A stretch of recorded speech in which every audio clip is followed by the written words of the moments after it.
Divisional bureau chief Malik Nadeem की report के मुताबिक मासूम 9 साला बच्चा जिसका नाम नसीर है थाना सदरवा की हदूद मिलाद चौक का रिहायशी जिस पर मस्जिद के उस्ताद का वहशियाना तशद्दुद। मिलाद चौक ठोक जटाला जामिया मस्जिद गोसी आवाज सीमेंट कमेटी मस्जिद का उस्ताद था। मासूम तालिबे इल्म पर वहशियाना तशद्दुद किया गया। मासूम बच्चा जिसकी उम्र 9 साल है वो कुरान पाक की तालीम हासिल करने के लिए जामिया मस्जिद गोसिया जाता था, जहां पर कुरान का सबक याद न करने पर वहशी उस्ताद ने डंडों और पाइपों के साथ बच्चे पर वहशियाना तशद्दुद किया। वहशियाना सलूक करने के बाद वहशी उस्ताद ने बच्चे को डरा धमका कर रखा। घर में वालिदैन को नहीं बताना वरना तुम्हें जान से मार दूंगा। बच्चे के वालिदैन बच्चे को लेकर कानूनी कार्रवाई के लिए मुतलका पुलिस स्टेशन पहुंच गए। ऐसे वहशी चिल्ले मुआशरे में ताज़िम की नज़र से देखा जाता है।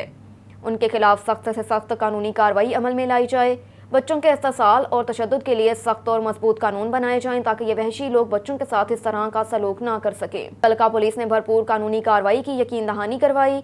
SHO का कहना है कि ऐसे वहशी दरिंदों के खिलाफ सख्त कानूनी कार्रवाई अमल में लाई जाएगी।